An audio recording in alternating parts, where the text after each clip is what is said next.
In the quaint village of St. Mary's Mead, a florist is found dead, clutching a poisoned rose. His own masterpiece, the phantom rose. Hercule Poirot, the brilliant detective, unravels a web of obsession, envy, and betrayal. Was it Clara, the rose-obsessed spinster? Drake, the bitter rival? Or Tom, the loyal apprentice with secrets? As clues emerge, a hidden vial, a faint boot mark, a deadly alkaloid, Poirot reveals a killer driven by jealousy, turning beauty into a weapon. Dive into a mystery where every petal hides a thorn. Chapter 1. The Greenhouse Mystery. The village of St. Mary's Mead lay draped in the golden haze of an autumn morning, its cottages and hedgerows bathed in a light that seemed to soften the edges of the world. Hercule Poirot, the diminutive Belgian detective with a mustache as precise as a mathematical equation, had arrived the previous evening at the invitation of his old friend, Captain Hastings. The plan had been simple: a weekend of repose far from the clamor of London in a village renowned for its quiet charm and the delicate beauty of its roses. But Poirot, who often remarked that fate was a mischievous artist, found his plans swiftly disrupted. As he sipped his morning tisane at the Blue Boar Inn, a breathless young constable burst through the door, his uniform slightly askew. Constable Jenkins, a man whose earnestness outstripped his experience, addressed Poirot with a mixture of awe and urgency. "Monsieur Poirot, sir, we need your help. It's Mr. Vale, Edmund Vale, the florist. He's been found dead in his greenhouse, and it's not natural, sir. Not natural at all." Poirot's gray eyes, sharp as cut glass, met Hastings' gaze. "Mon ami," he said, setting down his cup with deliberate care, "it seems our weekend of tranquility has been postponed. Let us see what this village has to show us." The Rosemere florist shop stood at the edge of the village, its whitewashed walls and green shutters a picture of pastoral charm. Beyond the shop, a large glass greenhouse gleamed under the sun, its panes reflecting the sky like a mosaic of mirrors. A small crowd of villagers had gathered, their whispers forming a soft hum of curiosity and dread. Poirot, clad in a neatly pressed suit and Homburg hat, moved through them with the quiet authority of a man accustomed to commanding attention. Inside the greenhouse, the air was warm and heavy, saturated with the scent of earth and blooms. Roses of every hue, crimson, ivory, blush pink, stood in orderly rows, their petals catching the light like jewels. At the far end, near a cluttered workbench, lay the body of Edmund Vale. He was a man in his late 50s, his face serene in death, save for the faint grimace that suggested a sudden, violent end. In his right hand, clutched with a rigidity that spoke of his final moments, was a single rose, its petals a deep, velvety crimson, flawless but for a subtle, unnatural sheen. Poirot knelt beside the body, his movements precise, his eyes scanning every detail. "Observe, Hastings," he said, his voice low and measured. "This rose, it is not like the others. Its beauty is marred by something deliberate." Hastings, whose broad frame and honest face contrasted sharply with Poirot's meticulous demeanor, peered over his shoulder. "Looks like an ordinary rose to me, Poirot." Perhaps he was pruning it when he collapsed? Poirot's lips curved into a faint, enigmatic smile. "Non, non, mon ami. A man does not clutch a flower so tightly in death unless it holds significance. And this rose, regarde, it has a residue, a faint glistening. I suspect it is no accident." Constable Jenkins, hovering nervously nearby, cleared his throat. The doctor says it might be poison, sir. Something quick, he reckons. We've sent for a proper analysis, but it's the rose that's got everyone talking. They're saying it's the phantom rose, one of Mr. Vale's special hybrids. Poirot's eyebrows lifted slightly. The phantom rose? An intriguing name. Tell me, Constable, what makes this bloom so special? Jenkins shuffled his feet, eager to be helpful. It's a new kind, sir, one Mr. Vale was working on for years. Deep red, smells like heaven, and blooms longer than any other. He was set to show it at the county fair next week. Folks say it was his masterpiece. Poirot nodded, his fingers brushing the air as if tracing an invisible thread. A masterpiece indeed. And yet, it is this masterpiece that lies in the hand of a dead man. We must ask ourselves, Hastings, why this rose?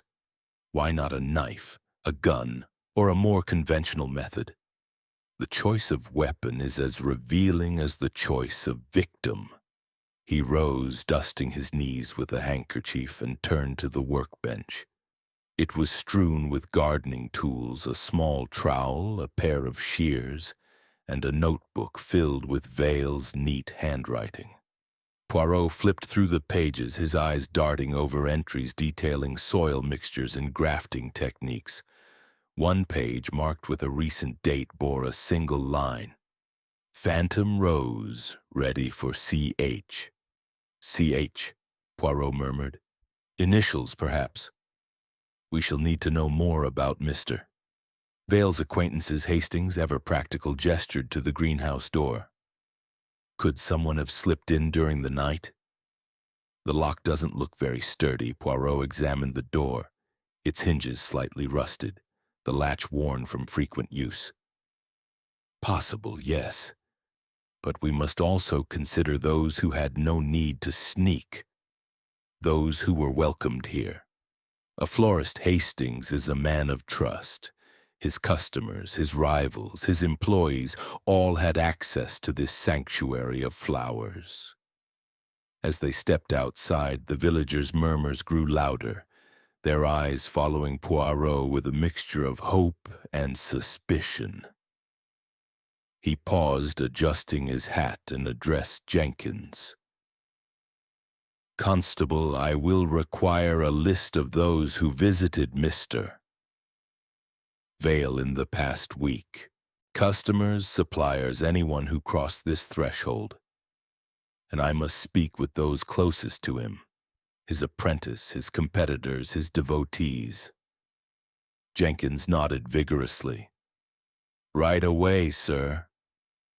There's young Tom Weaver, who worked for him, Miss Clara Henshaw, who's mad for roses, and Mr. Lionel Drake, a florist from Cloverfield who wasn't exactly fond of Mr. Vale. Poirot's eyes gleamed with that peculiar light that Hastings knew signaled the stirring of his little gray cells. Bon, we shall begin with these three. But first, Hastings, let us return to the inn. A tisane, I think, will aid the clarity of thought. As they walked back through the village, the sun climbing higher, Poirot's mind was already at work, weaving the threads of the mystery. A florist dead, a poisoned rose, a greenhouse filled with secrets, Saint. Mary's Mead, it seemed, was no stranger to the shadows that lurked beneath its idyllic surface. Chapter 2. The Three Suspects. The morning sun had climbed higher over Saint. Mary's Mead casting dappled light through the elms that lined the village green. Hercule Poirot, his cane tapping rhythmically on the cobbled path, walked beside Captain Hastings as they returned from the Rosemere florist shop to the Blue Boar Inn. The greenhouse, with its grim tableau of Edmund Vale's body and the enigmatic crimson rose, lingered in Poirot's mind like a half-solved puzzle. His gray eyes, sharp and unyielding, seemed to dissect the very air, as if the village itself might yield its secrets under his scrutiny. An extraordinary affair, Poirot, Hastings remarked, his voice tinged with unease. A man poisoned by a rose, of all things. It's like something out of a Gothic novel. Poirot's lips twitched into a faint smile, though his expression remained pensive. The Gothic, mon ami, is merely life dressed in dramatic garb. But you are correct. This rose, it is not merely a flower. It is a statement, a signature. We must discover who penned it. They reached the inn, where Constable Jenkins awaited them, his youthful face flushed with the importance of his task. In his hands was a hastily compiled list of names scrawled in a notebook that bore the marks of nervous fingers. "Here's what you asked for, Monsieur Poirot," he said, thrusting the notebook forward. "These are the folks who had dealings with Mr. Vale recently. I've marked the ones who stand out like you said." Poirot accepted the notebook with a nod, his gloved fingers turning the pages with the care of a scholar handling a rare manuscript. "Bon. You have done well, Constable. Now let us proceed with method. You mentioned 3 individuals of particular interest. I wish to meet them, to observe their manner, their words. The human heart, it betrays itself in the smallest gestures." Jenkins bobbed his head. "Right, sir. There's Miss Clara Henshaw, a customer who's always in the shop, Mr. Lionel Drake, a florist from Cloverfield, and young Tom Weaver, Mr. Vale's apprentice. Shall I fetch them?" "Not yet," Poirot replied, raising a hand. "First, we shall visit them in their own domains. The setting, it reveals much about the character. Arrange for us to see Miss Henshaw at her home, Mr. Drake at his shop, and Mr. Weaver at the florist's, where he no doubt remains. But first, tell me what you know of these 3 Jenkins, eager to please, launched into his account with the enthusiasm of a schoolboy reciting a lesson." Poirot listened, his head tilted slightly, his eyes half closed as if to better focus on the constable's words.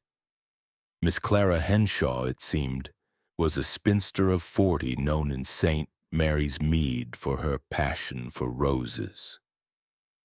Her cottage garden was a local marvel filled with rare varieties she tended with near-obsessive care.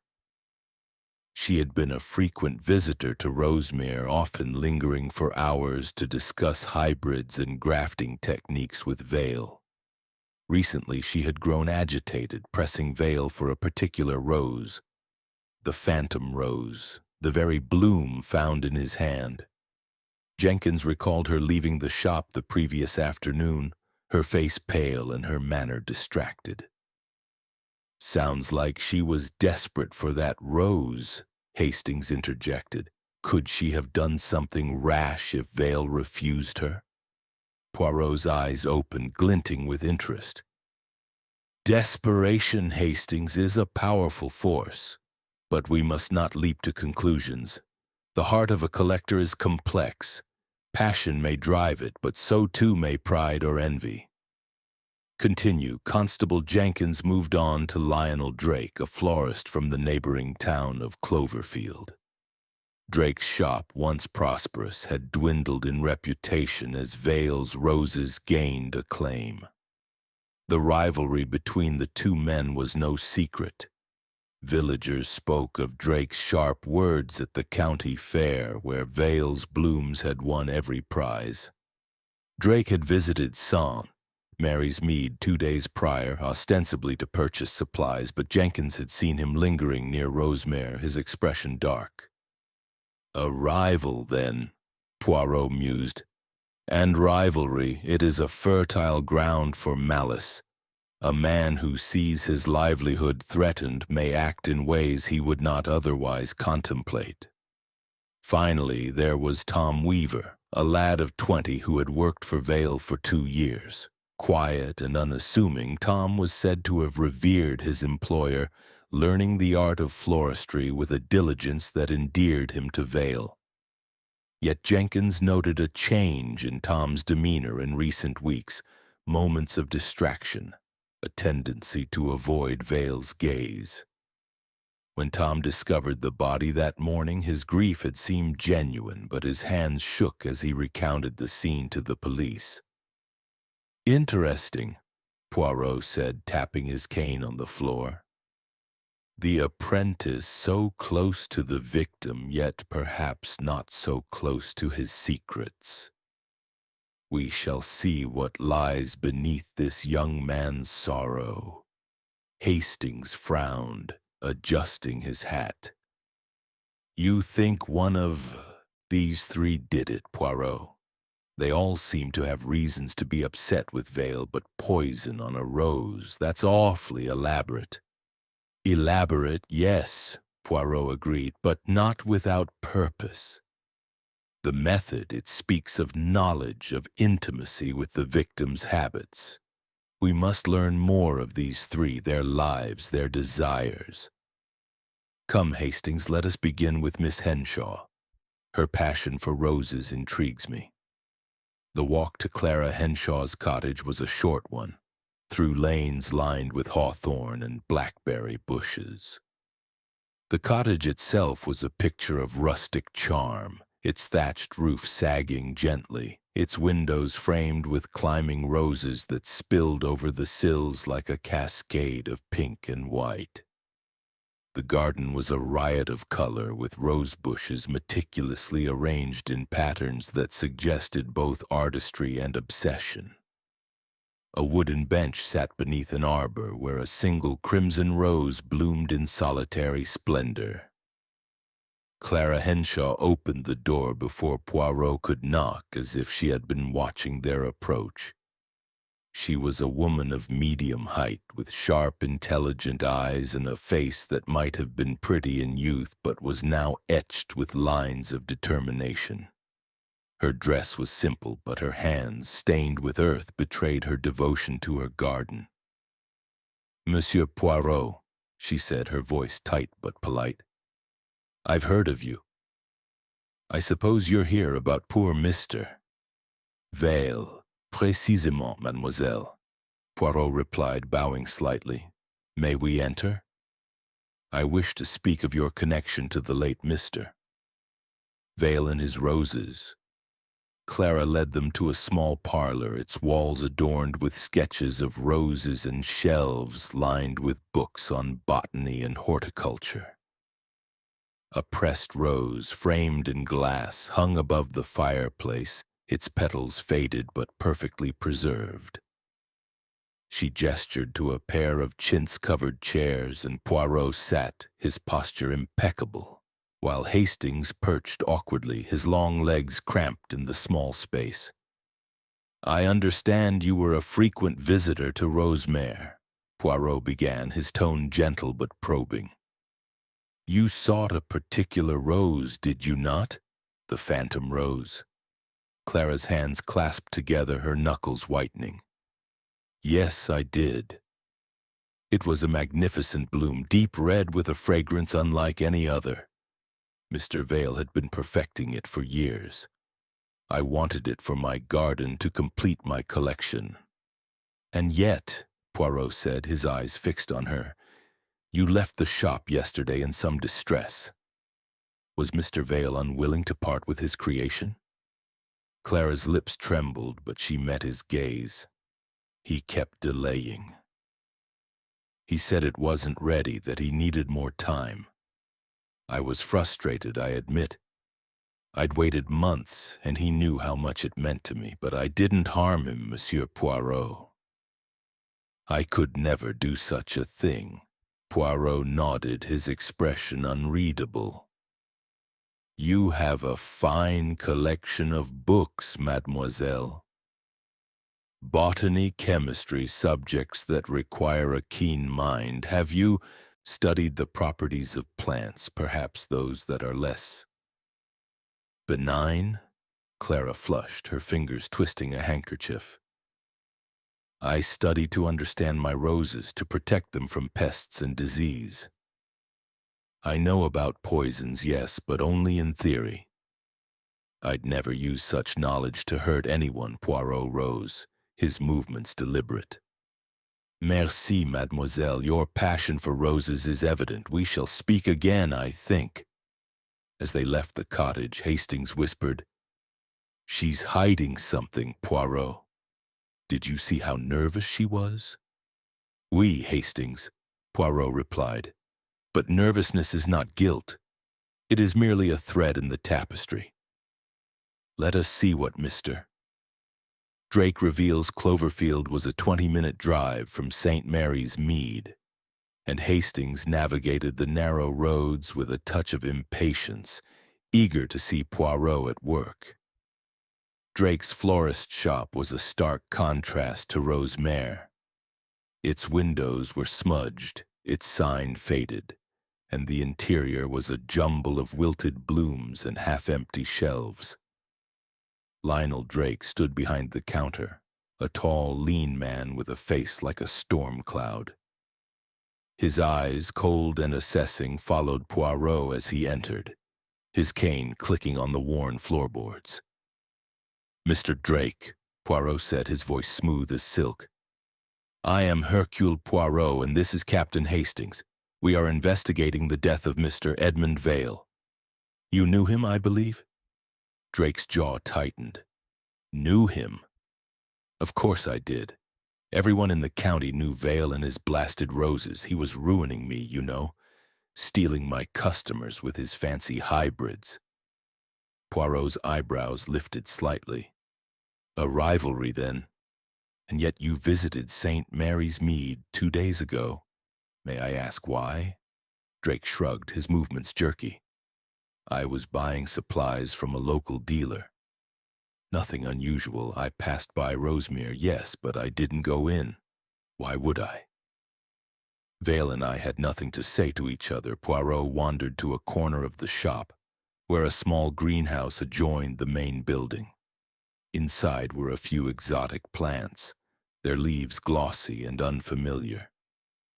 "You cultivate rare species, monsieur, plants that perhaps require specialized knowledge." Drake's eyes narrowed. "A few. I like to experiment. Doesn't mean I'm a murderer." "Of course not," Poirot said, his tone placating. "But envy, it can cloud the judgment. Did you envy Mr. Vale's success?" Drake's face reddened. "Envy? I didn't need to envy him. I was doing fine until he started flaunting his roses everywhere. But I didn't kill him, if that's what you're getting at." Poirot smiled faintly. "Merci, monsieur. We shall not trouble you further for now," as they drove back to St. Mary's Mead. Hastings shook his head. "He's a prickly sort, isn't he? I wouldn't put it past him to hold a grudge." "Grudges, Hastings, are common," Poirot replied. "But murder requires more than resentment. It requires opportunity and intent. Let us see what young Mr. Weaver can tell us." Back at Rosemere, Tom Weaver was sweeping the shop floor, his movements slow and mechanical. He was a slight young man with sandy hair and eyes red from crying. The shop was quiet, its shelves filled with roses that seemed to mourn their creator's absence. Poirot approached him gently, sensing the weight of grief. "Monsieur Weaver," he said, "I am Hercule Poirot. I am sorry for your loss. Mr. Vale, he was important to you, yes?" Tom nodded, his voice barely above a whisper. "He was like a father to me. Taught me everything I know about flowers. I can't believe he's gone." "You found him this morning," Poirot said, his tone soft but insistent. "Tell me, what did you see?" Tom's hands tightened on the broom. "I came in at dawn like always. He was lying there by the workbench holding that rose. I thought he'd fainted at first, but then I saw his face. It was awful." Poirot's eyes narrowed. "You saw no one else?" No signs of disturbance. Tom shook his head, but his gaze flickered to the side door. No, sir. The greenhouse was locked when I arrived. I used my key. Poirot noted the hesitation, filing it away like a card in a mental index. You worked closely with Mr. Vale. Did he have enemies? Anyone who wished him harm? Tom swallowed. Not enemies, exactly. Miss Henshaw was always pestering him about that phantom rose, and Mr. Drake, well, everyone knew he didn't like Mr. Vale. But I can't imagine anyone doing this. Poirot thanked him and stepped outside, where the evening air was cool and fragrant. 3 suspects, Hastings, he said. Each with a motive, each with a connection to the rose. Miss Henshaw's obsession, Mr. Drake's envy, Mr. Weaver's proximity, they form a triangle, and at its center is the phantom rose. Hastings rubbed his chin. It's a devil of a puzzle, Poirot. Where do we go from here? Poirot's eyes gleamed in the fading light. We go deeper, mon ami. We examine the threads, the poison, the rose, the secrets. The truth, it lies not in what is said, but in what is hidden. As they walked back to the inn, the village settled into twilight, its beauty masking the darkness that Poirot knew lurked beneath. The phantom rose, he sensed, was more than a murder weapon. It was a symbol, a clue to the heart of the killer. And Hercule Poirot, with his little gray cells, was determined to uncover it. Chapter 3. The Poisoned Bloom.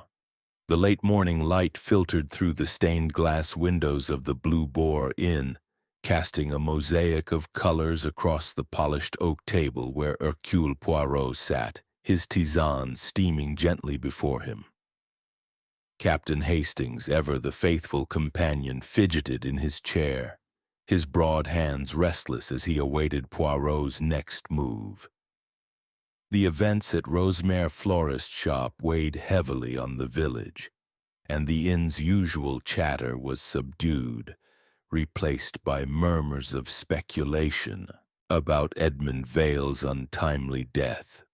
Poirot, his demeanor as composed as ever, turned the pages of his small notebook, where he had jotted observations from the greenhouse and the interviews with Clara Henshaw, Lionel Drake, and Tom Weaver. His gray eyes, sharp and unyielding, lingered on a single word: poison. The rose clutched in Vale's hand was no mere ornament. It was the instrument of his demise, and Poirot sensed that its selection was as deliberate as the act itself. Hastings, mon ami, he said, closing the notebook with a precise snap. We must turn our attention to the poison. Its nature, its origin, its application. These are the threads that will lead us to the truth. A rose does not become deadly by chance. Hastings leaned forward, his brow furrowed. You think someone tampered with it deliberately, then? But how would they get hold of such a poison? It's not exactly something you pick up at the local grocer's. Poirot's lips curved into a faint smile. Précisément.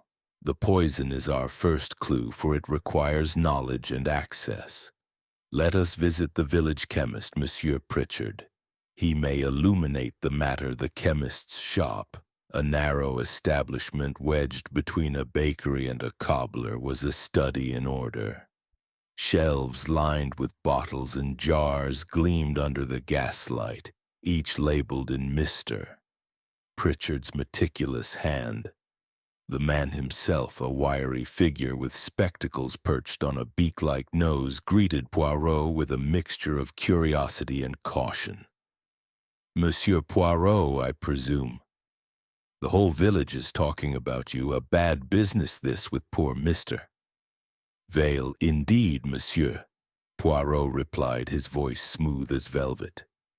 I seek information about a poison, one that could kill swiftly and leave a man clutching a rose in his final moments.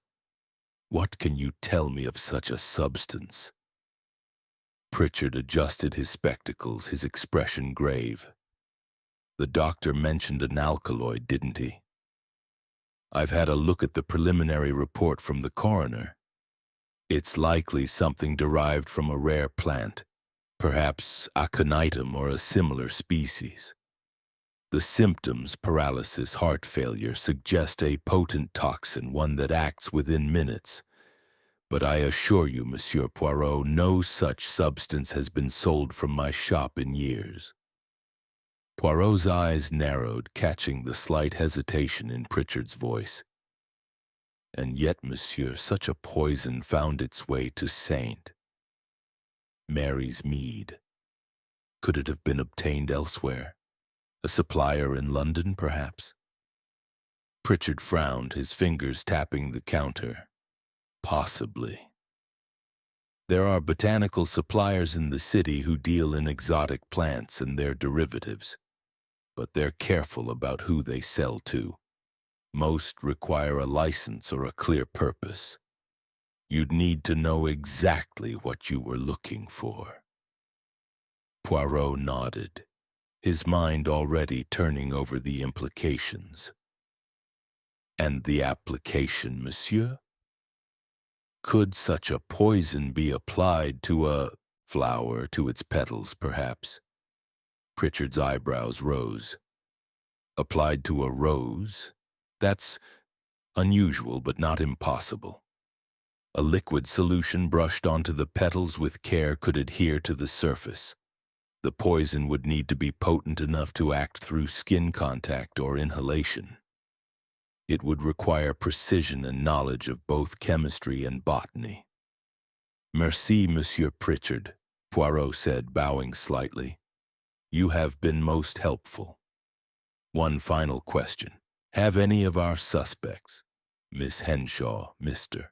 Drake, or Mr. Weaver, visited your shop recently? Pritchard shook his head. Not for anything out of the ordinary. Miss Henshaw buys salicylic acid for her roses to prevent fungal growth.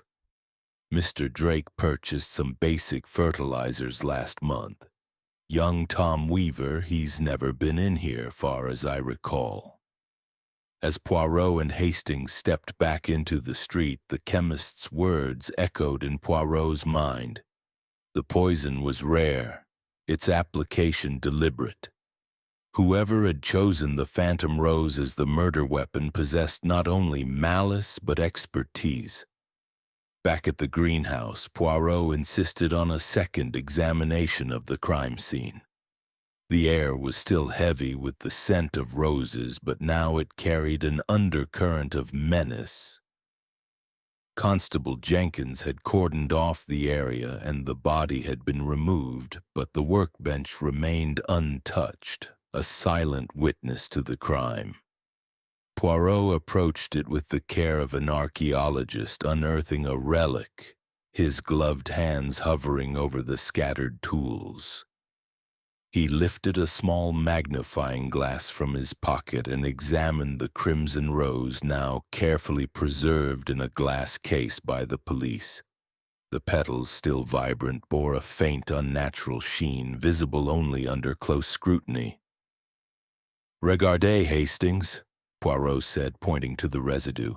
"This is no natural dew. It is the poison, applied with a delicate hand. A brush, perhaps, or a fine instrument." Hastings squinted at the rose. "It's devilishly clever, Poirot. Whoever did this new veil would handle the rose, didn't they?" "Oui," Poirot replied, his voice low. "This was no random act. The killer knew Monsieur Vale's habits, his love for his roses, his tendency to inspect them closely. The phantom rose was chosen for its beauty, yes, but also for its significance. It was meant to be seen, to be held. Poirot turned to the workbench, his eyes scanning the array of tools. A trowel, a pair of pruning shears, a small vial of clear liquid tucked beneath a pile of seed packets. He lifted the vial with a handkerchief, holding it to the light. "And what have we here?" A clue perhaps overlooked by our diligent Constable Jenkins hovering nearby flushed. "I'm sorry, sir. I didn't think it was important. It's just some plant tonic, isn't it?" Poirot's smile was enigmatic. "We shall see, Constable. I shall have this analyzed, but I suspect it is more than a tonic." He moved to the greenhouse's side door, which Jenkins had mentioned was often left unlocked. The latch was worn, the wood slightly warped, suggesting frequent use. Poirot pushed it open, stepping into the narrow alley that ran alongside the greenhouse. The ground was soft from recent rain, and a faint imprint caught his eye, a boot mark partially obscured by leaves. "Interesting," Poirot murmured, kneeling to examine the print. "Not deep, but recent. Someone stood here, perhaps watching, perhaps waiting. We must ascertain if this belongs to our killer or a witness." Hastings, ever practical, frowned. "Could be anyone, Poirot. The whole village comes by this shop." "Perhaps," Poirot conceded, "but not everyone has reason to linger in the shadows. We must consider the possibilities. An outsider who entered unseen, or an insider who wished to appear as an outsider." Back inside, Poirot returned to Vale's notebook, flipping to the entry he had noted earlier. "Phantom Rose, ready for C.H." He tapped the page thoughtfully. "C.H. is likely Mademoiselle Henshaw, but we must confirm, and we must learn more of this rose, its creation, its value. Was it merely a prize or something more?" He turned to Jenkins. "Constable, I require the records of Monsieur Vale's suppliers. He received exotic plants, yes? From where did they come?" Jenkins nodded eagerly. "He got shipments from a London botanist, a fellow named Grayson. I can get you the details, sir." "Bon," Poirot said. "And one more task. Inquire among the villagers. Did anyone see a stranger near the greenhouse in the days before the murder? Or perhaps one of our suspects behaving unusually?" As Jenkins hurried off, Hastings shook his head. "You're building quite a web, Poirot. But how does it all fit together? The poison, the rose, the suspects, it's a tangle." Poirot's eyes gleamed with that familiar spark of intuition. "A tangle, yes, but every web has a center, Hastings. The poison is our guide. It was chosen with care, applied with skill, and delivered through the phantom rose. Whoever did this knew Monsieur Vale intimately, his habits, his passions, his weaknesses. We shall unravel this web thread by thread. They left the greenhouse, the roses casting long shadows in the fading light." Poirot's mind was alive with questions. Where had the poison come from? Who had the knowledge to wield it? And why the phantom rose of all blooms? As they walked back to the inn, the village seemed to close in around them, its charm masking a darkness that Poirot was determined to expose. Chapter 4. Miss Henshaw's obsession. The afternoon sun hung low over St. Mary's Mead, its rays filtering through the leaves of ancient oaks, casting a golden glow on the cobbled lanes. Hercule Poirot, his Homburg hat tilted at a precise angle, walked with Captain Hastings toward the cottage of Miss Clara Henshaw. The village, though outwardly serene, buzzed with an undercurrent of unease, as if the very air carried whispers of Edmund Vale's death. Poirot's cane tapped a steady rhythm, a counterpoint to his racing thoughts. The poisoned rose, the rare alkaloid, the cryptic note in Vale's ledger, these were pieces of a puzzle that demanded clarity, and Poirot was determined to find it. "Hastings, mon ami," Poirot said, his voice low and measured, "we must approach Mademoiselle Henshaw with care. Her passion for roses is evident, but passion, it can mask darker impulses. We shall observe her closely, not only her words, but her silences. Hastings nodded, though his expression betrayed a touch of skepticism. She seemed rattled yesterday, Poirot, but a murderer? She's just a woman who loves flowers. Poirot's lips twitched into a faint smile. The heart of a woman, Hastings, is as complex as the petals of a rose. Beauty and danger often grow side by side. Let us see what blooms in Mademoiselle Henshaw's garden. Clara Henshaw's cottage stood at the edge of the village, its thatched roof sagging gently under a mantle of ivy. The garden was a marvel, a tapestry of roses in every conceivable shade, blush pinks, fiery scarlets, creamy ivories, all arranged with an almost mathematical precision. A narrow path led to the front door, flanked by trellises heavy with climbing roses that perfumed the air with a heady sweetness. A single crimson bloom, strikingly similar to the phantom rose, caught Poirot's eye, its petals gleaming in the sunlight. Clara opened the door before they could knock, her sharp eyes darting between Poirot and Hastings. She wore a simple gray dress, its sleeves rolled up to reveal hands stained with earth, and her auburn hair was pinned loosely, a few strands escaping to frame her pale face.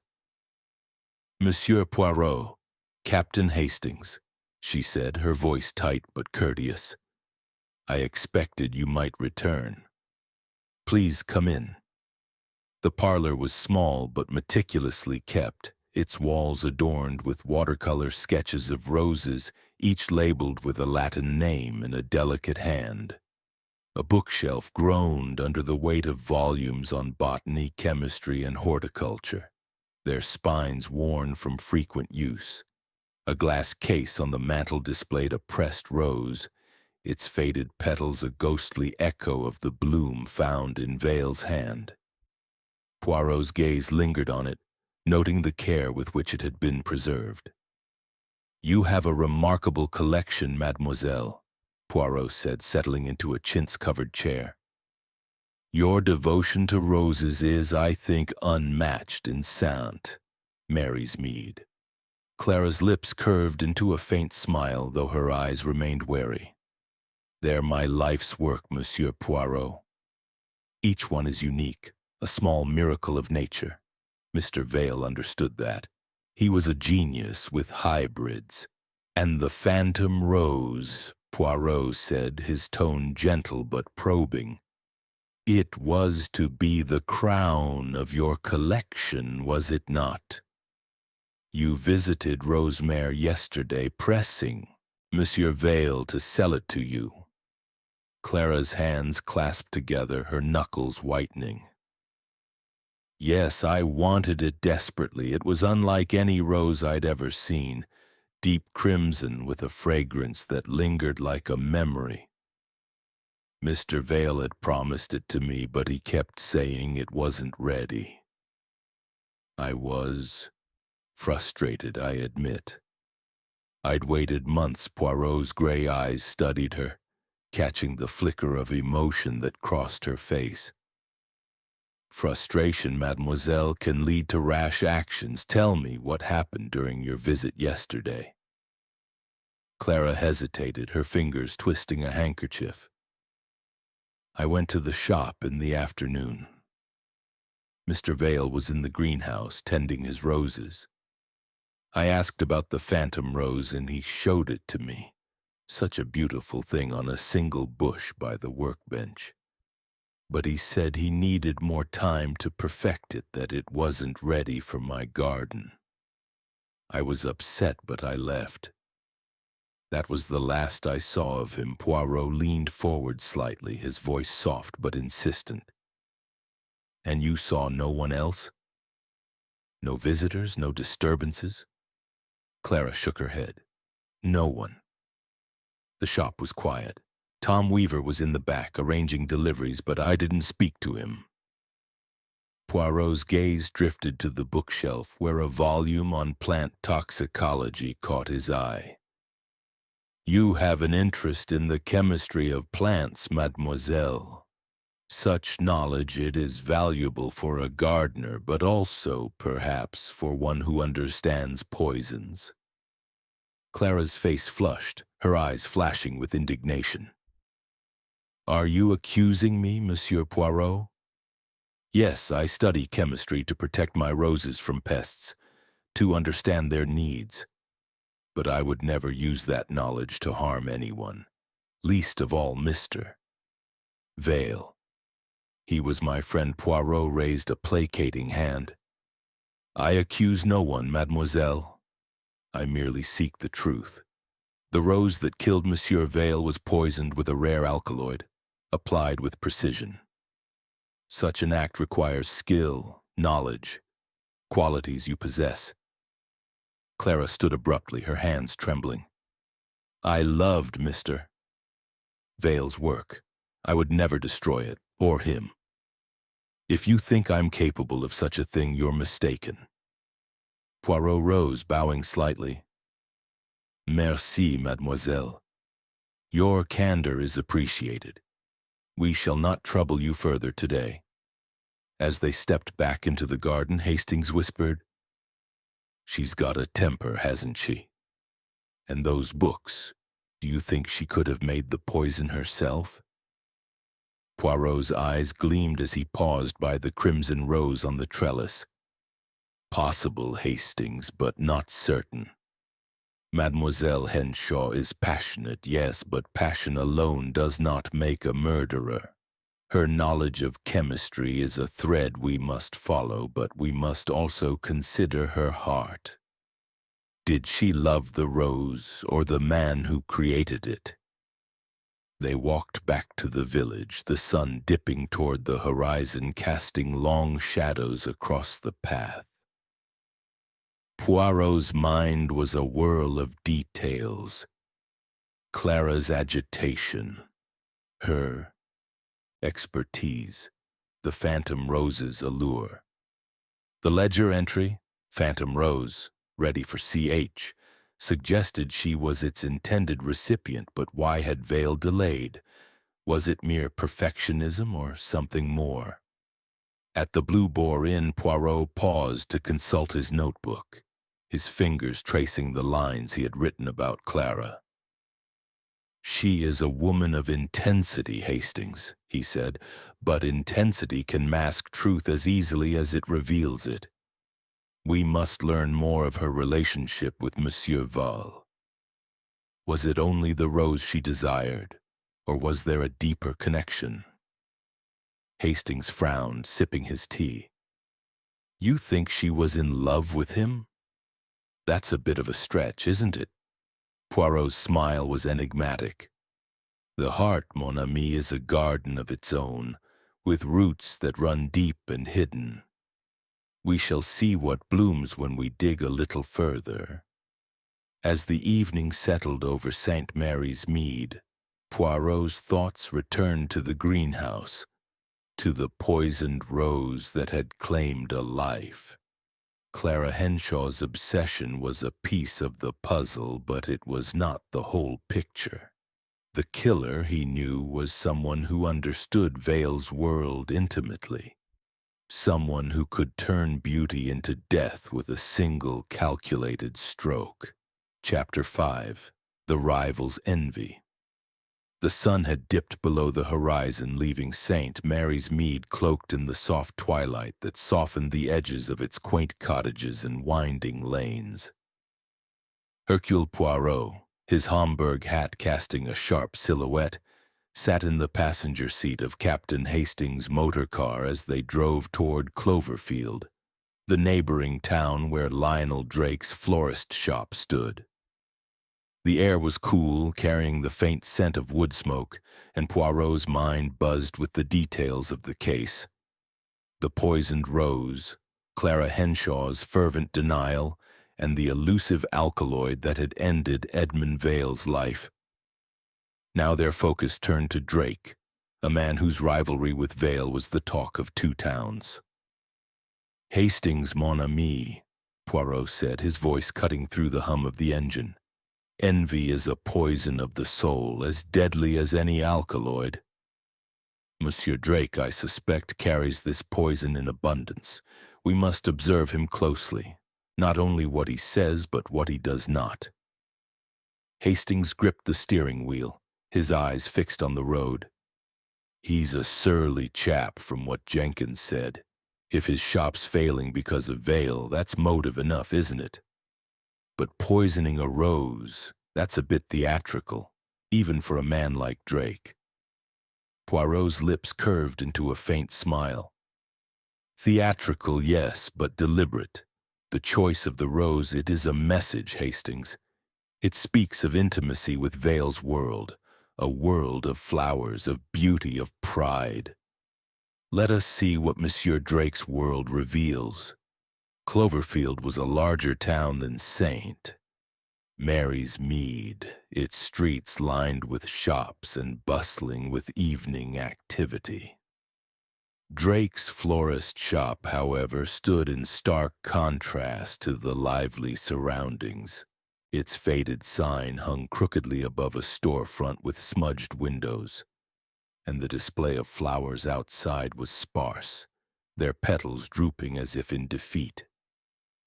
The contrast with Rosemare's vibrant abundance was striking, and Poirot noted it with a tilt of his head. Inside, the shop was dimly lit, its air heavy with the musty scent of neglect. Lionel Drake stood behind the counter, a tall, lean figure with a face carved in lines of bitterness. His graying hair was slicked back, and his eyes, cold as flint, followed Poirot and Hastings as they entered. A single customer, an elderly woman purchasing a bouquet of daisies, hurried out, casting a wary glance at the newcomers. "Monsieur Drake," Poirot said, bowing slightly, his cane resting lightly in his hand. "I am Hercule Poirot, and this is Captain Hastings. We are investigating the death of Monsieur Edmund Vale. You will, I trust, assist us in this matter." Drake's jaw tightened, his hands pausing over a ledger on the counter. "I heard about Vale. A shame, I suppose, but I don't see what it's got to do with me." Poirot's gray eyes gleamed, catching the faint edge in Drake's voice. "Come, monsieur, let us not play games. Your rivalry with Monsieur Vale was well known. His roses, they drew customers from Cloverfield to St. Mary's Mead, did they not? Your business, it has suffered." Drake's lips curled into a sneer. "Vale's roses were overhyped. All this talk of his phantom rose, pure nonsense. People were fooled by his showmanship, that's all. My shop's been here 20 years. I don't need his tricks to get by." Poirot stepped closer, his movements deliberate, his gaze unwavering. "And yet you visited St. Mary's Mead 2 days ago near Rosemere. You were seen, monsieur, lingering outside. Why?" Drake's eyes flickered, but he held Poirot's stare. "I was there for supplies, like I told the constable. I passed by Vale's shop, sure. Didn't go in, didn't need to. I had no business with him." Hastings, standing by a shelf of wilted carnations, interjected. "You didn't like him, though, did you? Everyone says you were jealous of his success." Drake's face reddened, his voice rising. "Jealous? Of Vale? He was a glorified gardener, nothing more. I didn't need to envy him. I've got my own trade. If you're looking for someone with a grudge, try that Henshaw woman. She was obsessed with his roses, always hanging around." Poirot raised a hand, his gesture calming but firm. "We shall speak of Mademoiselle Henshaw in due course. For now I am interested in you, Monsieur Drake. Tell me, do you cultivate exotic plants? Species, perhaps, that are not common in these parts?" Drake hesitated, his fingers drumming on the counter. "I dabble. Got a small greenhouse out back. Nothing like Vale's setup, mind you. Just a few rare plants for special orders. May we see this greenhouse? Poirot asked, his tone polite but insistent. Drake's reluctance was palpable, but he led them through a narrow door to a small glass-walled structure behind the shop. The greenhouse was a shadow of rosemares, its panes cloudy and its interior cluttered with pots of unevenly tended plants. Among the ferns and orchids, Poirot's sharp eyes caught sight of a cluster of unfamiliar leaves, glossy, dark, and faintly menacing. "These plants," Poirot said, pointing to the cluster, "they are not native to England, are they?" "What are they, monsieur?" Drake shrugged, his posture stiff. "Just some tropical varieties. I got them from a supplier in London. Grayson, same as Vale used. They're for a client who likes unusual blooms, nothing illegal about it." Poirot's gaze lingered on the plants, his mind cataloging their appearance. "And do these plants perhaps have properties that are less benign? Properties that could be distilled into a poison?" Drake's eyes narrowed, his voice sharp. "You're fishing, Poirot. I grow plants, not poisons.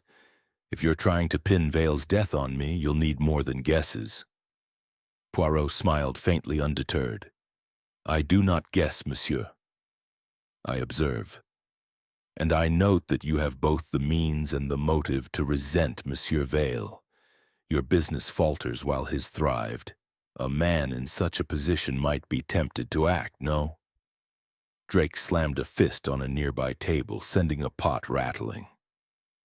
"That's enough. I didn't kill him. I wouldn't stoop to his level playing games with flowers. If you want a murderer, look at that apprentice of his, Weaver. Shifty lad, always lurking about." Poirot's eyebrows lifted slightly.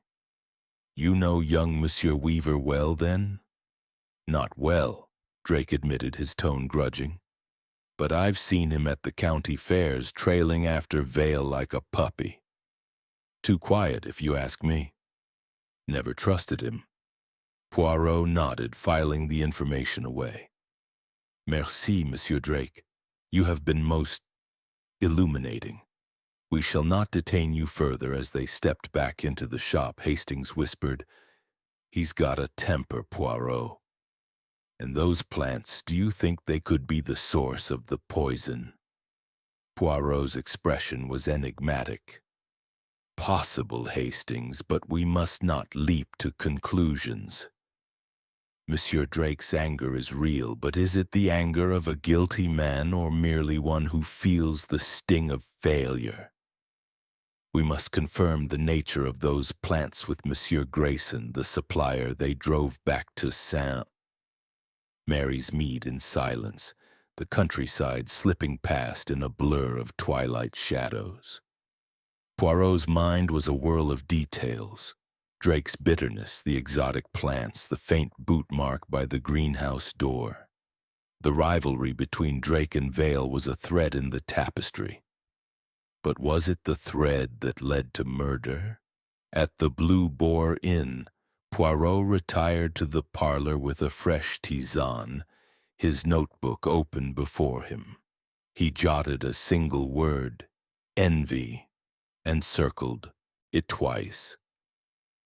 "Envy, Hastings," he said, his voice soft but resolute, "is a fire that consumes reason. Monsieur Drake burns with it, but does he burn brightly enough to kill? That is the question." Hastings sipped his whiskey, his brow furrowed. "He's got the motive, Poirot, and maybe the means with those plants. But how would he get the poison onto the rose? He'd need access to rosemare." "Précisément," Poirot replied, his eyes gleaming. "Access, opportunity, knowledge. These are the pillars of our case. Drake was near Rosemere 2 days ago. The side door, it was unlocked. A man with a grudge could slip in, unseen, and apply the poison to the rose he knew Vale cherished. But we must prove it, Hastings. The little gray cells, they demand evidence. As the inn's clock struck 8, Poirot closed his notebook, his thoughts turning to the next step. Drake's greenhouse held secrets, but so too did Clara Henshaw's books and Tom Weaver's trembling hands. The phantom rose with its deadly sheen was the key, and Poirot was determined to unlock its truth. Chapter 6. The Apprentice's Secret. The morning mist clung to the lanes of St. Mary's Mead, softening the outlines of the village as Hercule Poirot and Captain Hastings made their way back to Rosemere florist shop. The air was cool, laced with the faint perfume of dew-kissed roses, but Poirot's mind was far from the pastoral charm. The poisoned phantom rose, the rare alkaloid, the simmering envy of Lionel Drake, and the fervent denials of Clara Henshaw formed a complex web in his thoughts. Now their focus turned to Tom Weaver, the young apprentice whose grief seemed genuine yet shadowed by a subtle unease. "Hastings, mon ami," Poirot said, his cane tapping a precise rhythm on the cobbles. "The apprentice is often overlooked, a figure in the background, unnoticed. But proximity, it breeds opportunity. Young Monsieur Weaver was closest to our victim. We must discover what lies beneath his sorrow." Hastings adjusted his hat, his brow furrowed. "He seemed devastated yesterday, Poirot. Hard to fake that kind of grief, but you're right. There was something off about him, the way his hands shook. Do you think he's hiding something?" Poirot's gray eyes gleamed with quiet intensity. "Everyone hides something, Hastings.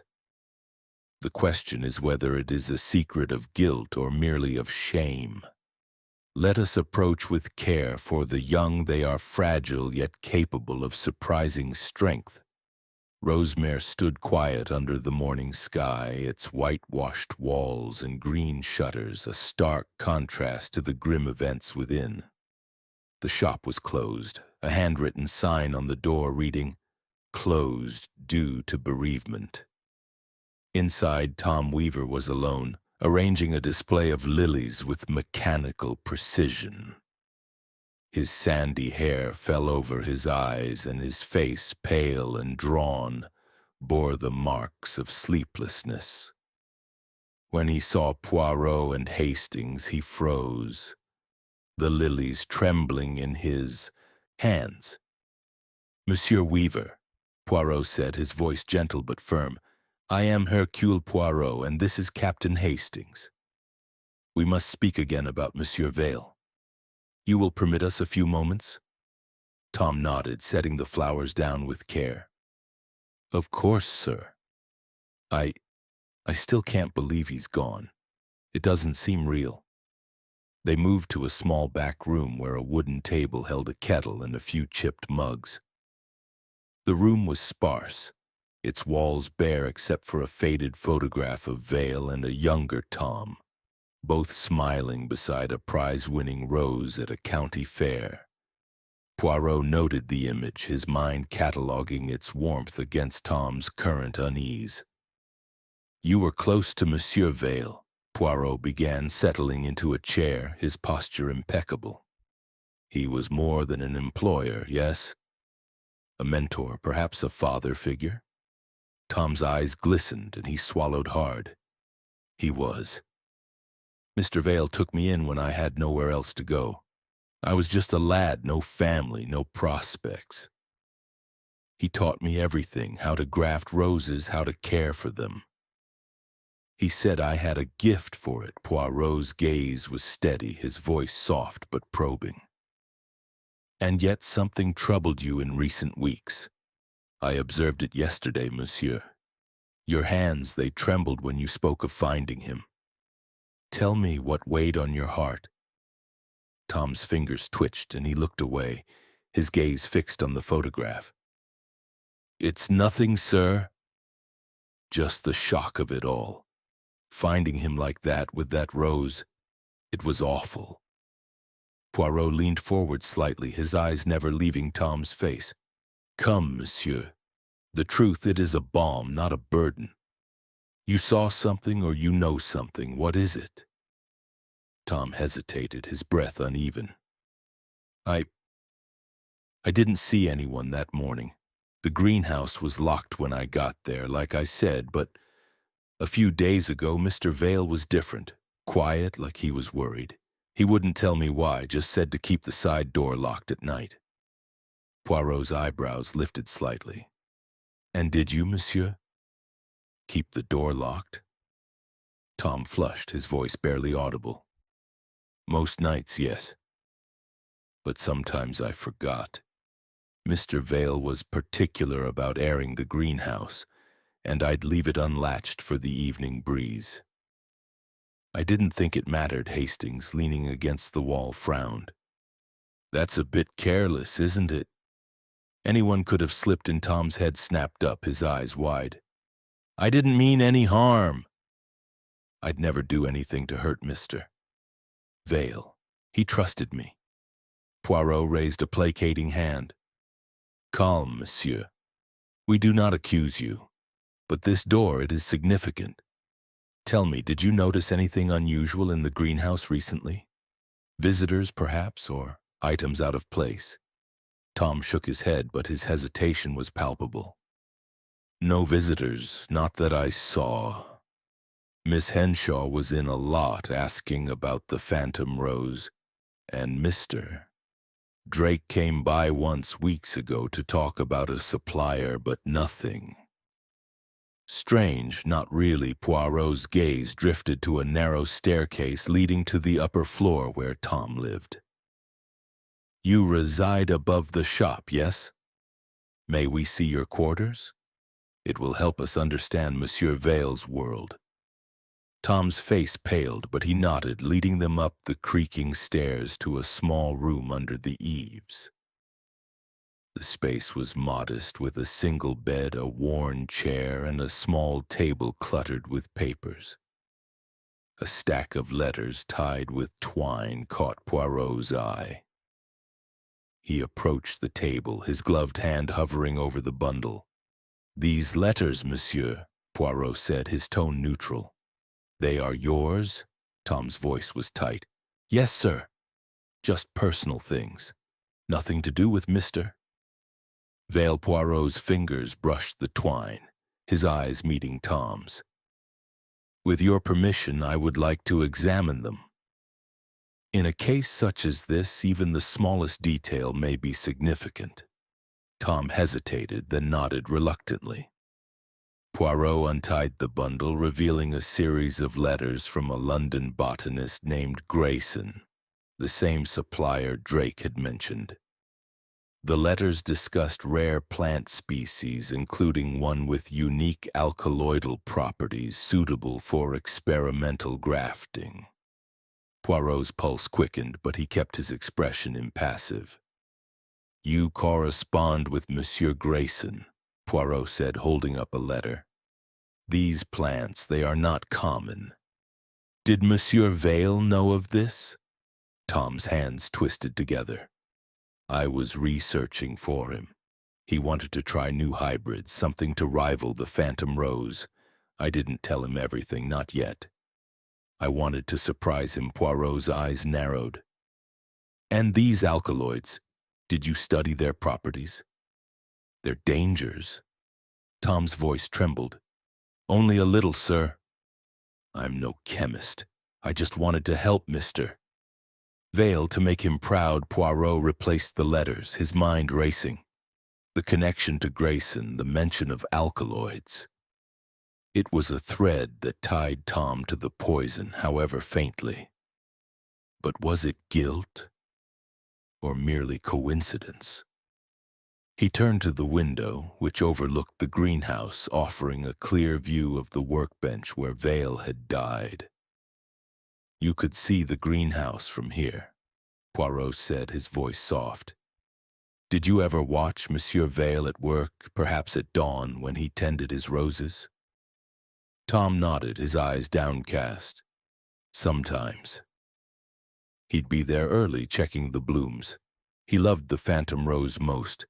Said it was his legacy. Poirot thanked Tom and descended the stairs, Hastings close behind.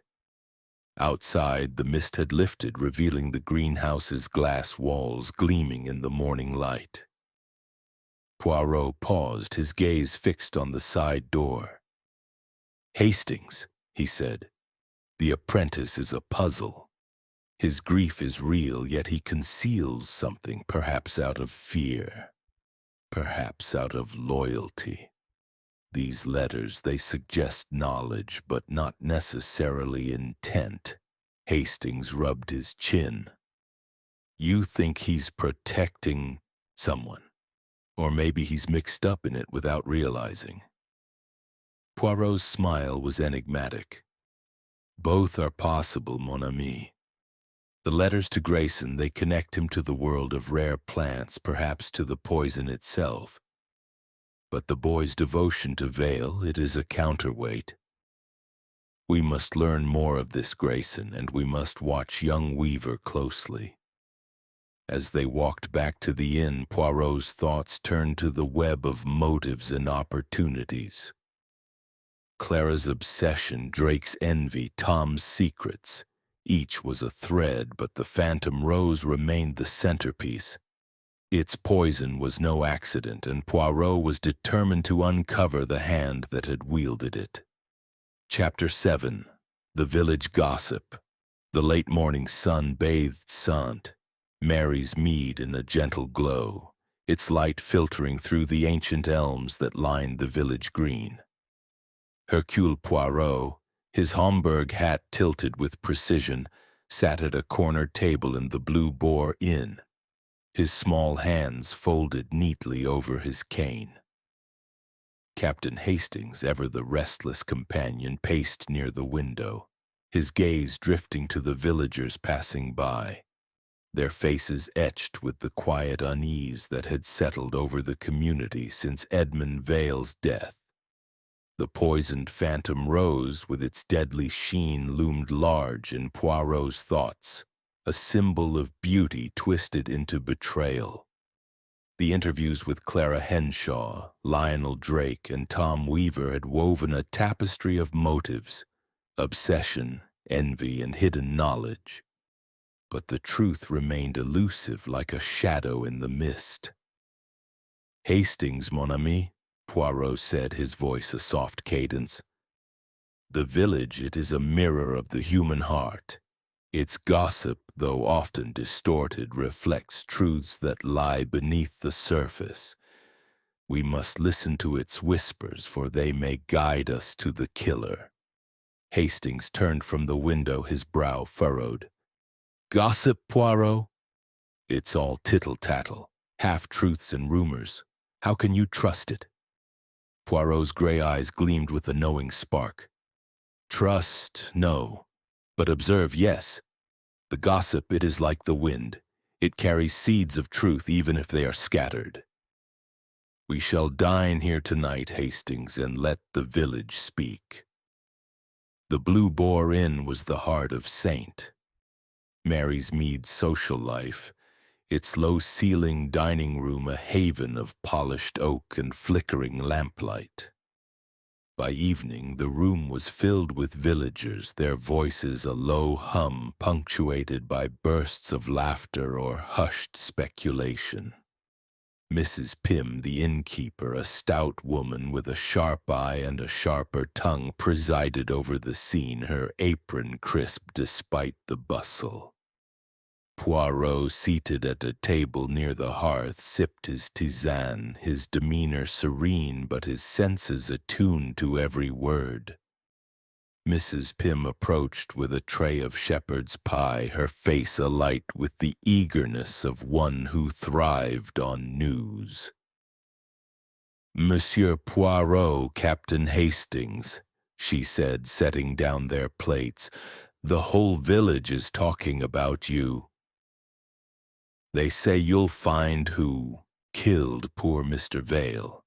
A dreadful thing, that poisoned rose. Never heard of such a wickedness in Saint." Mary's Mead. Poirot inclined his head. his smile polite but inviting. "Madam Pym, you are a woman of observation, I think. The village, it speaks freely to you. What have you heard of Monsieur Val and those around him?" Mrs. Pym's eyes widened, delighted to be consulted. She leaned closer, her voice dropping to a conspiratorial whisper. "Well, sir, Mr.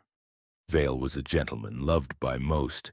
His roses were the pride of the village, especially that phantom rose. But not everyone was so fond of him. Miss Clara Henshaw now, she was sweet on him, if you ask me. Years ago, they say, she proposed to him bold as brass, but he turned her down gentle-like. She never stopped coming to his shop, though, always after his roses. Some say she was more in love with them than with him." Poirot's eyebrows lifted slightly. "A proposal, you say? Most interesting. And Mademoiselle Henshaw's behavior, it has changed recently?" Mrs. Pym nodded vigorously. "Oh, yes, she's been out of sorts these past weeks, snappish even. I saw her leave Rosemere the day before Mr. Vale died, looking like she'd had words with him. Pale as a ghost, she was Hastings, cutting into his pie, glanced at Poirot. That fits with what she told us, frustrated about the phantom rose. But a jilted lover?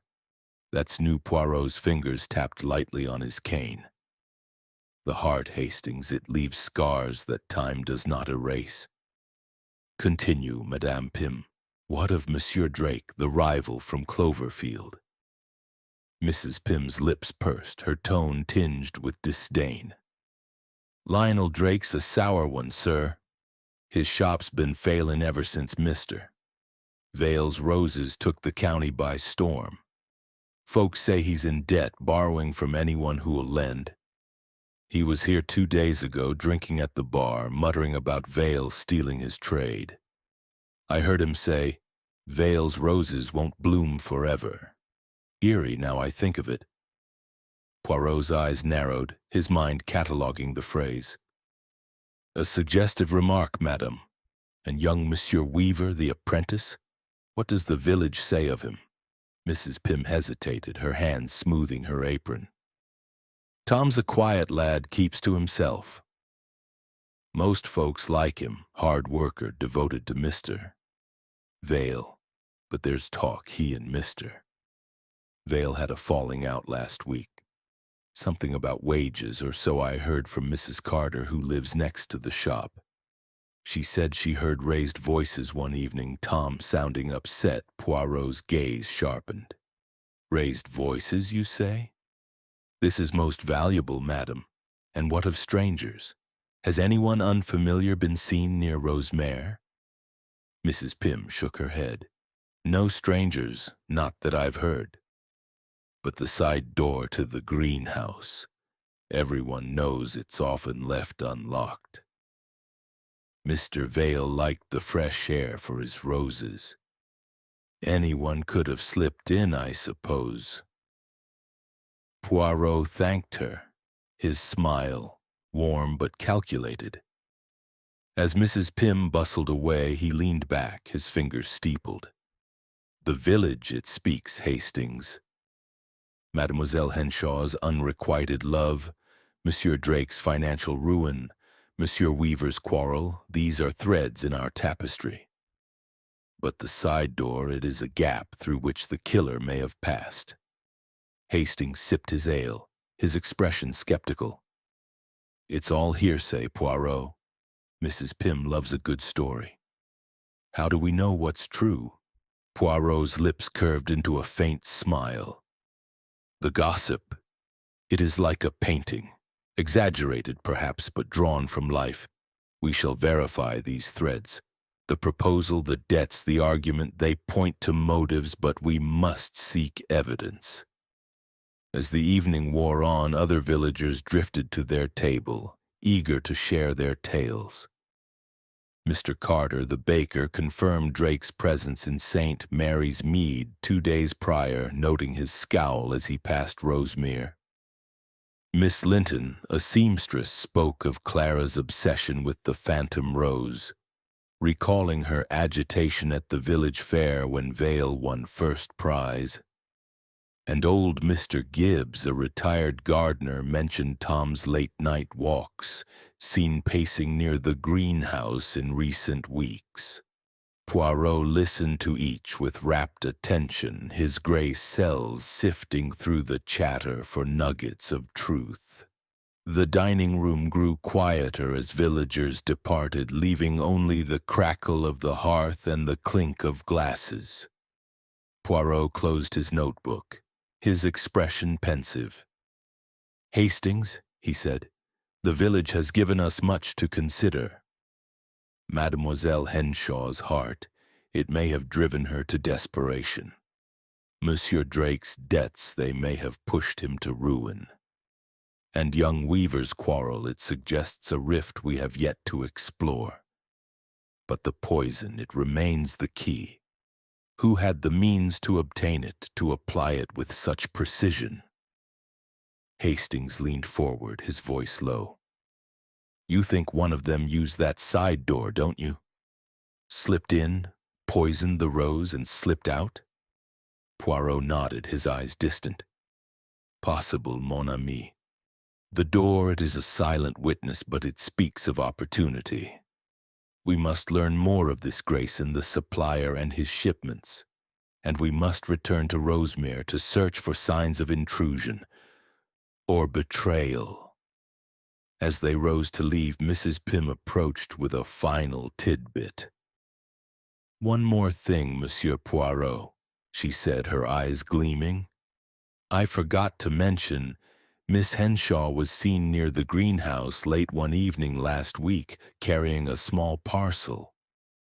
Mrs. Carter saw her, said she looked furtive. Poirot's gaze sharpened. "A parcel, you say?" "Merci, madame. This is most illuminating outside. The night was cool, the stars sharp against a velvet sky." Poirot paused, his cane planted firmly in the ground. "The village, Hastings. It has spoken. Now we must listen to the silence, the secrets that lie hidden in the shadows of Rosemere. Tomorrow we return to the greenhouse, and we shall see what the phantom rose reveals." Chapter 8. The Phantom's Trail. The dawn broke over St.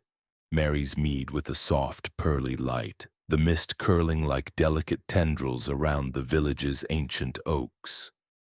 Hercule Poirot, his morning tisane replaced by a brisk walk, led Captain Hastings back to Rosemere florist shop, his mind a whirl of connections drawn from the village gossip, the suspect's guarded words, and the poisoned phantom rose. The greenhouse, with its glass walls glinting in the early sun, stood as a silent sentinel to Edmund Vale's final moments, and Poirot was determined to coax its secrets into the open. "Hastings, mon ami," Poirot said, his cane tapping a measured rhythm on the dew-slick path. "The crime, it is a performance, and the greenhouse is its stage.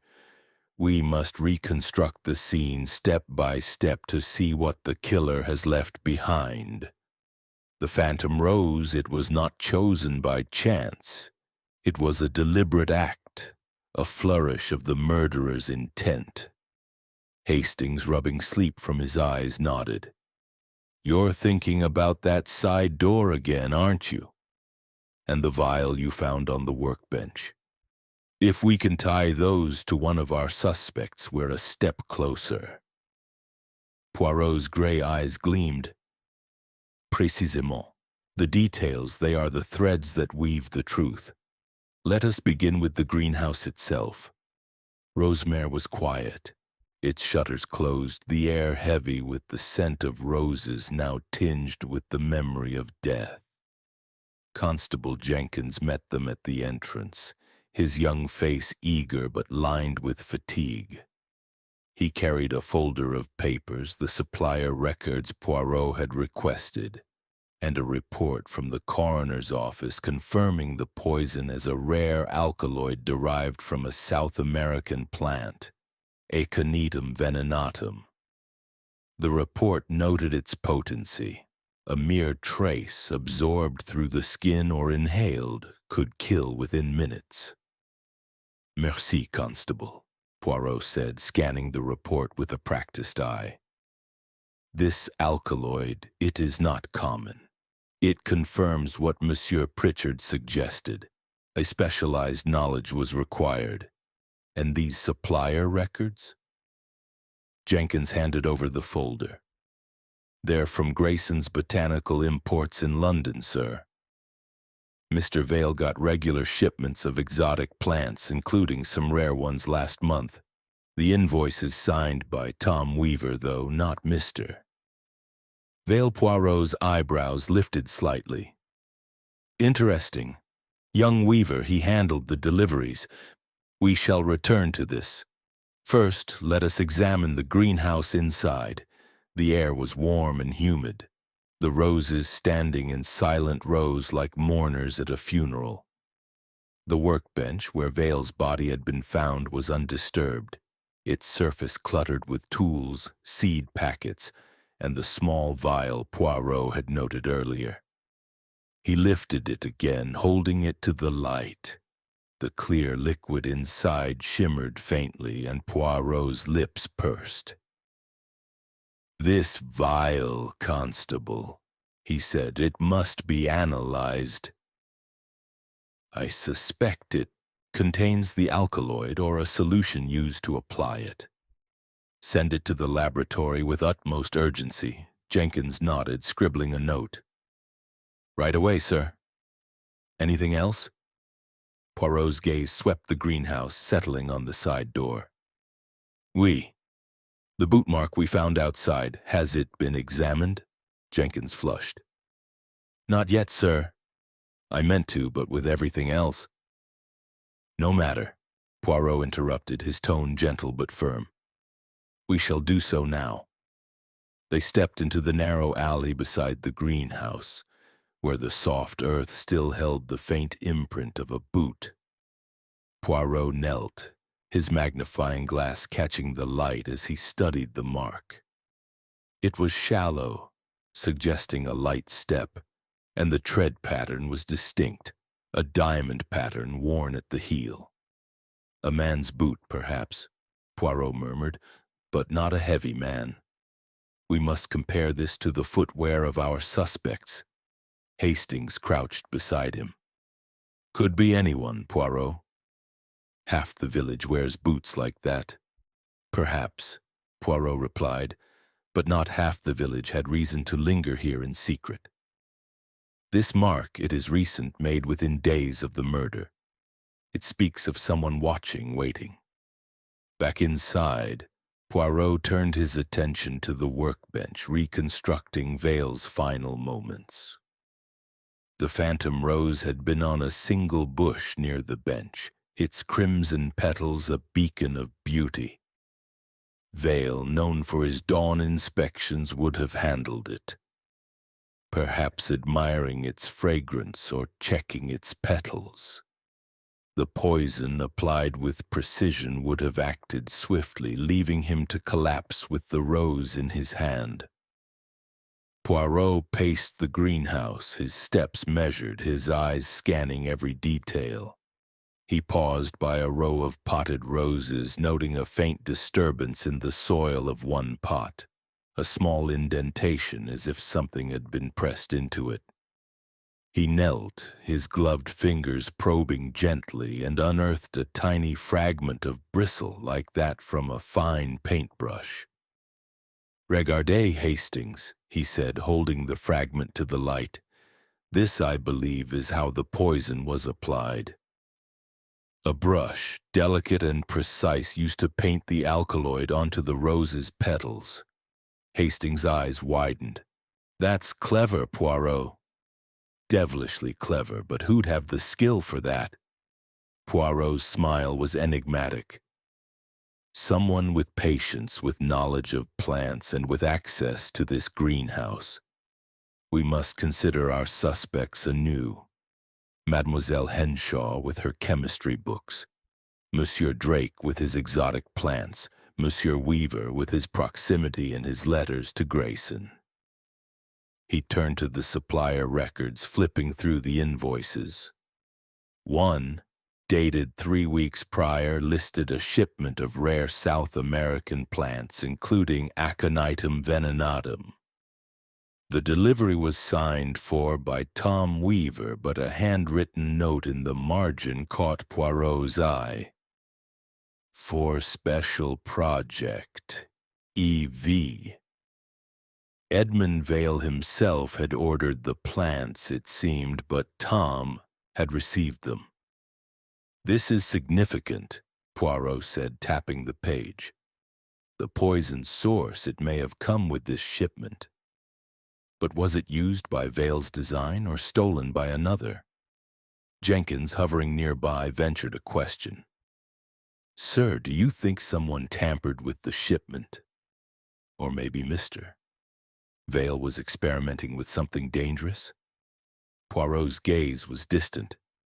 Possible, Constable, but unlikely. Vale was a man of roses, not poisons. Someone else, I think, saw an opportunity in this shipment. We must contact Monsieur Grayson in London. He may know more of what was sent, and to whom. As they left the greenhouse, Poirot paused by the side door, his mind reconstructing the killer's movements. The unlocked door, the boot mark, the hidden vial, the bristle fragment. These were clues, but they needed context. Had the killer entered under cover of darkness, brushing poison onto the phantom rose with a steady hand? Or had they been welcomed into Rosemère, their treachery hidden behind a familiar face? Hastings, Poirot said, his voice low. The phantom rose was a trap, set for a man who loved beauty above all. The killer knew this, exploited it. We are close, mon ami, but we must tread carefully. The truth, it is like a rose. It blooms only when the time is right. They returned to the inn, the village awakening around them. Poirot's notebook was filling with details, each a step toward the center of the web. The gossip had pointed to motives, the greenhouse to means, and now the trail led to London, to Grayson's botanical imports. The Phantom's trail was clear, but its destination remained shrouded in shadow. Chapter 9. A Confrontation. The afternoon sun hung heavy over St.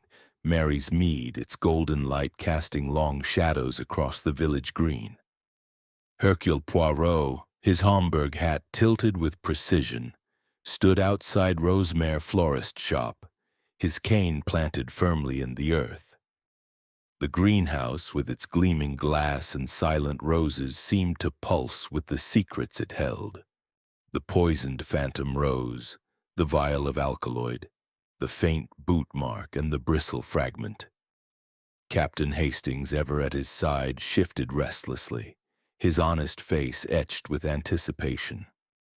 The threads of the case, Clara Henshaw's obsession, Lionel Drake's envy, Tom Weaver's hidden correspondence were converging, and Poirot sensed the moment had come to draw the suspects together and test their truths. Hastings, mon ami, Poirot said, his voice a low, deliberate cadence. The time for observation is past. Now we must stir the waters, provoke the truth to rise. A confrontation, it will reveal what lies beneath the masks our suspects wear. Hastings nodded, though his brow furrowed. You're going to bring them all here. That's bold, Poirot. But how will you get them to talk? They've all got their defenses up. Poirot's gray eyes gleamed with quiet confidence. The human heart, Hastings, cannot resist the pressure of scrutiny. We shall present the facts, the clues, and watch how each reacts. The guilty, they will betray themselves, Not in words, perhaps, but in a glance, a gesture, a silence. With Constable Jenkins' assistance, Poirot arranged for Clara Henshaw, Lionel Drake, and Tom Weaver to gather at Rosemere that afternoon. The shop's interior, with its shelves of vibrant blooms, felt incongruously serene against the tension of the impending meeting. Poirot had chosen the greenhouse as the setting, its glass walls amplifying the weight of the moment as if the roses themselves were witnesses to the unfolding drama. Clara arrived first, her sharp eyes darting nervously as she stepped into the greenhouse. Her gray dress was immaculate, but her hands twisted a handkerchief betraying her unease. Lionel Drake followed, his tall frame rigid, his face a mask of barely concealed irritation. Tom Weaver entered last, his sandy hair disheveled, his eyes red-rimmed but wary.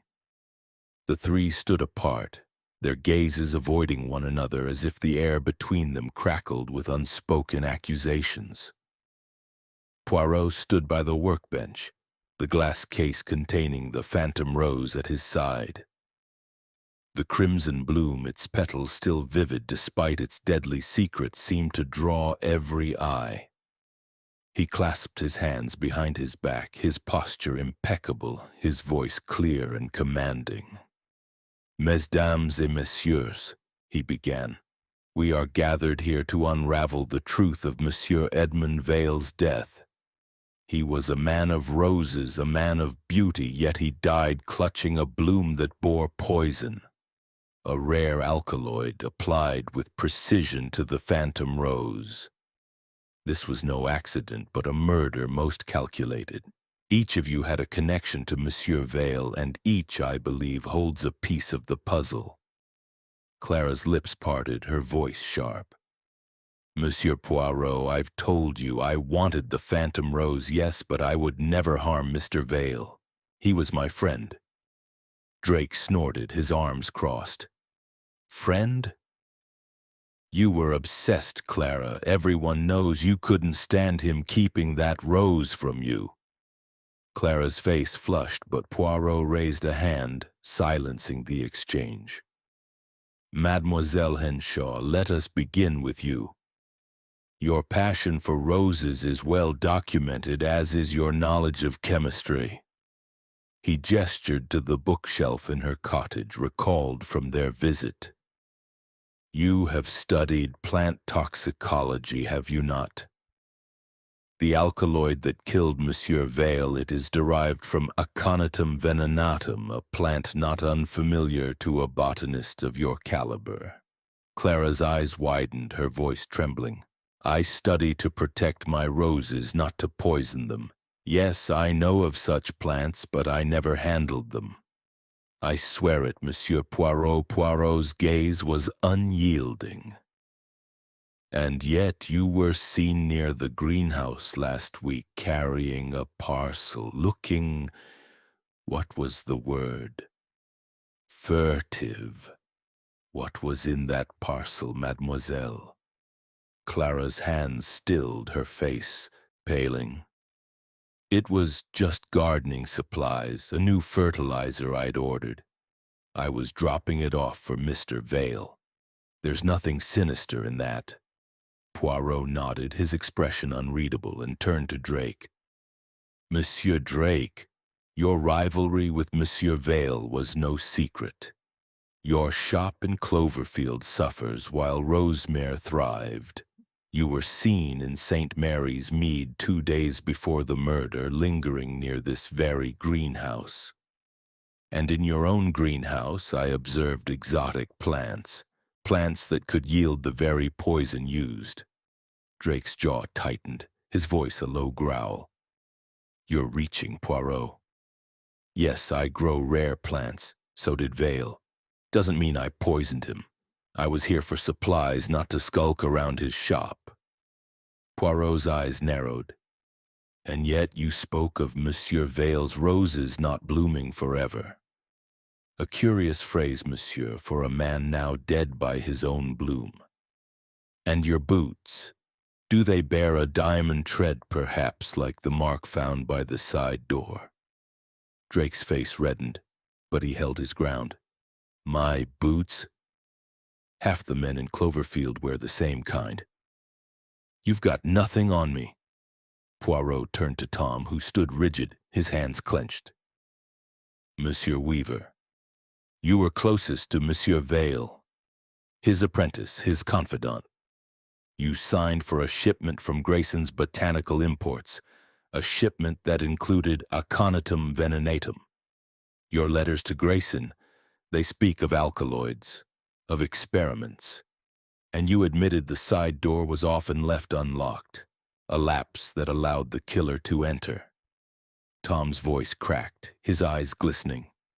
I told you, sir, I was researching for Mr. Vale. I didn't know about any poison. I'd never heard him. He was like a father to me. Poirot's gaze softened, but his tone remained firm.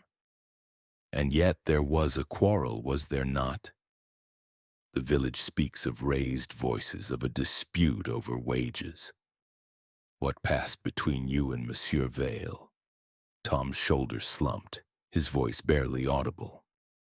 It was nothing, sir. I asked for a raise. He said he couldn't afford it yet. We argued, but it was over quick. I loved him. I swear the greenhouse fell silent, the air thick with tension. Poirot paced slowly, his cane tapping the floor, his eyes moving from one suspect to another. You see, he said, the little gray cells, they work. The poison was applied to the phantom rose, a bloom intended for Mademoiselle Henshaw, as noted in Monsieur Vale's ledger. The killer knew Vale's habits, his dawn inspections, his love for his masterpiece. The side door left unlocked provided entry. The vial, the bristle fragment, these suggest a careful hand. But who among you had the motive, the means, and the opportunity? Clara's voice rose, sharp with indignation. You're accusing us all, Monsieur Poirot, but you've no proof. I wasn't here that night. I was home alone. Drake's sneer returned. And I was in Cloverfield, as I told you. Check. With my neighbors, if you don't believe me. Tom's eyes darted to the floor. I was upstairs sleeping. I didn't hear anything until I found him at dawn. Poirot stopped pacing, his gaze fixed on the phantom rose. The truth, it is near. One of you has woven a lie into this tapestry, and I, Hercule Poirot, will unravel it. For now you may go, but do not leave the village. We shall speak again. As the suspects filed out, their faces a mix of relief and suspicion, Hastings whispered, You rattled them, Poirot, but did you learn anything new? They're all pointing fingers at each other. Poirot's smile was enigmatic. They have shown us their fears, Hastings. Mademoiselle Henshaw's parcel, Monsieur Drake's boots, Monsieur Weaver's quarrel, these are threads we must follow. The laboratory report on the vial, the supplier's testimony, the boot marks match, these will guide us to the truth. As they stepped into the fading light, Poirot's mind was alight with possibilities. The confrontation had stirred the waters, and now he knew the ripples would lead him to the killer's heart. Chapter 10. The Motive Unraveled. The evening air in St. Mary's Mead carried a chill, as if the village itself sensed the approaching climax of Hercule Poirot's investigation. The Blue Boar Inn was quiet, its usual bustle subdued, the villagers' whispers now hushed in anticipation of answers about Edmund Vale's death. Poirot sat by the hearth in the inn's parlor, his small hands folded over his cane, his gray eyes reflecting the firelight as he pored over his notebook. Captain Hastings, nursing a whiskey, watched his friend with a mix of admiration and impatience. The confrontation in the greenhouse had stirred the suspects, Clara Henshaw, Lionel Drake, and Tom Weaver. But the truth remained just out of reach, like a rose behind glass. "Hastings, mon ami," Poirot said, his voice a soft cadence. "We are close to the heart of this mystery. The phantom rose, the alkaloid, the boot mark, the bristle fragment, these are not mere clues but signposts to the killer's mind. Tonight we shall unravel the motive, and with it the murderer." Hastings leaned forward, his brow furrowed. "You've got something, haven't you? That vial from the workbench, or maybe those letters from Grayson? You've been awfully quiet since we left Rosemère." Poirot's lips curved into a faint smile. "The little gray cells, Hastings, they work in silence. But now they are ready to speak. We must return to the greenhouse one final time, for it holds the last piece of our puzzle." They arrived at Rosemère under a sky bruised with twilight, the greenhouse glowing faintly in the dusk. Constable Jenkins awaited them, clutching a telegram from the laboratory and a letter from Grayson's botanical imports. Both delivered that afternoon. Poirot accepted them with a nod, his gloved fingers deft as he unfolded the laboratory report. It confirmed his suspicion. The vial contained a diluted solution of aconitum venenatum alkaloid, identical to the poison on the phantom rose. The letter from Grayson was equally revealing, detailing the shipment of rare plants to Vale, including the toxic aconitum, but noting that a duplicate order had been placed by Lionel Drake a month earlier, delivered to Cloverfield. "Mon Dieu," Poirot murmured, his eyes narrowing. "The pieces, they fall into place. The poison, it came to Rosemère, yes, but also to Monsieur Drake. This is no coincidence." Hastings' eyes widened. "Drake ordered the same plant? That's damning, Poirot. But how did he get the poison into Rosemère?" Poirot's gaze turned to the greenhouse, its glass walls a silent witness. "Let us retrace the killer's steps, Hastings. The motive, it lies in the heart of envy, and the opportunity in the shadows of that side door." Inside, the air was thick with the scent of roses, now tinged with an undercurrent of menace. Poirot moved to the workbench where the phantom rose had stood, its single bush still bearing a few untainted blooms. He paced the floor, his cane tapping softly, his mind reconstructing the crime. Monsieur Vale, he came here at dawn, as was his habit, to admire his masterpiece. The phantom rose, it was his pride, reserved for Mademoiselle Henshaw. But someone, knowing this, painted its petals with poison, using a fine brush, as evidenced by the bristle we found. He paused by the side door, its worn latch gleaming faintly. This door, often unlocked, was the killer's entry. The boot mark outside, with its diamond tread, suggests a visitor who did not wish to be seen. And the vial, hidden among the seed packets, it was left behind, perhaps in haste. Jenkins, hovering nearby, ventured a question. "Sir, do you think the killer meant to leave the vial? Or was it an accident?" Poirot's eyes gleamed. "No accident, Constable. It was placed to be found, to cast suspicion elsewhere, perhaps on young Weaver who handled the deliveries. But the true killer, he betrayed himself in other ways." They stepped into the alley where Poirot re-examined the boot mark. He had requested Jenkins to collect samples of the suspect's footwear, and now he compared the mark to sketches provided by the constable. Clara's boots were small, with a plain tread. Tom's were scuffed but lacked the diamond pattern. Drake's, however, matched, a diamond tread worn at the heel. "Hastings," Poirot said, his voice low, "we must summon Monsieur Drake. The evidence, it points to him, but we need his confession to seal the truth." Jenkins was dispatched to Cloverfield, and within the hour Lionel Drake stood in the greenhouse, his face a mask of defiance. Clara and Tom were called as well, their presence necessary to complete Poirot's tableau. The three suspects stood apart, their eyes flickering between Poirot and the phantom rose, still preserved in its glass case. "Monsieur Drake," Poirot began, his voice resonant in the stillness, "your envy of Monsieur Vale was a fire that consumed your reason. Your shop in Cloverfield faltered while Rosemare flourished.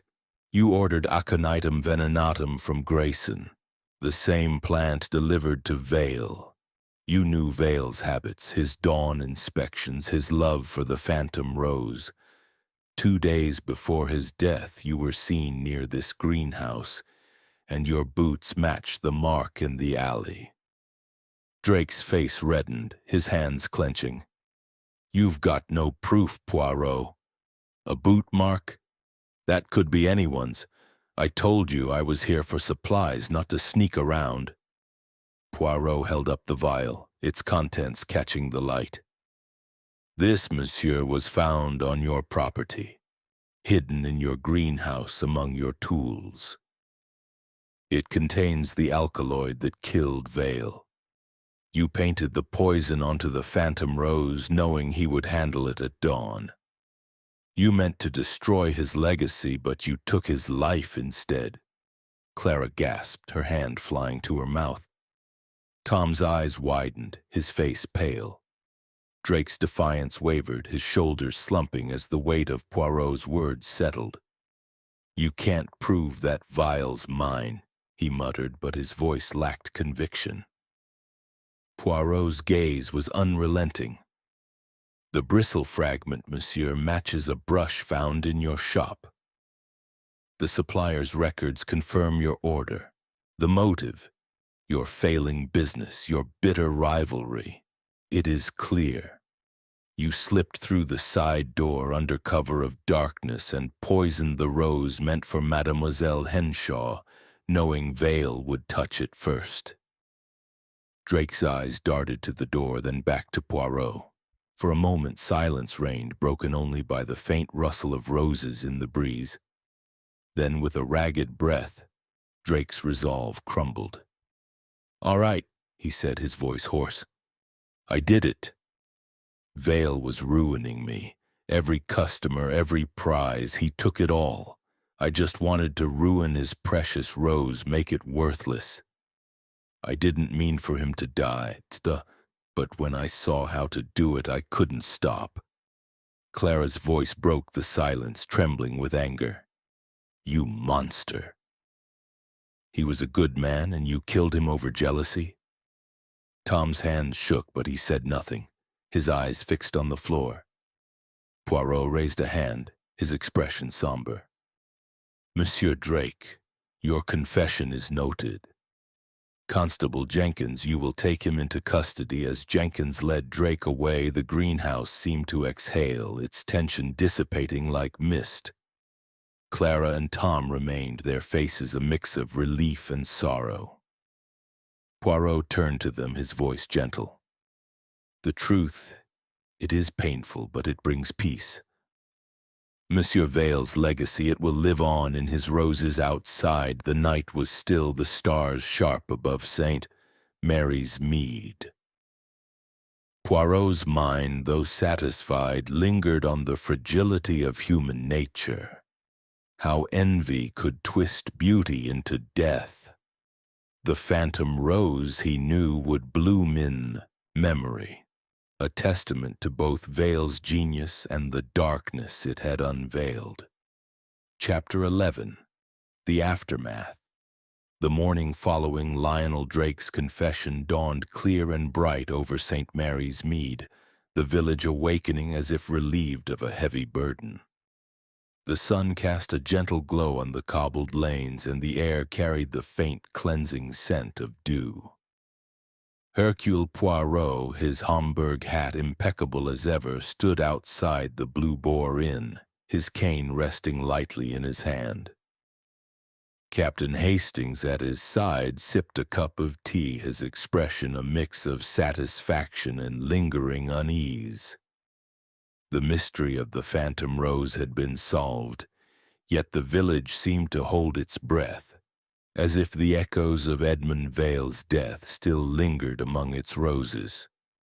"Hastings, mon ami," Poirot said, his voice soft but resonant. "The truth, it is like sunlight. It reveals all, yet it casts shadows. Monsieur Drake's confession has brought justice, but it leaves behind a village changed. We must ensure that the healing begins." Hastings nodded, setting his cup on the inn's windowsill. "You did it again, Poirot. Nailed the blighter with nothing but a vial, a boot mark, and your blasted gray cells. But what happens now? The village is still reeling." Poirot's gray eyes surveyed the green, where villagers went about their morning tasks with a subdued air. "Now, Hastings, we observe the aftermath. Justice is not only the capture of the guilty, but the restoration of peace. Let us visit Rosemère once more to see how those touched by this tragedy fare." They walked to the florist shop, its whitewashed walls gleaming under the morning sun.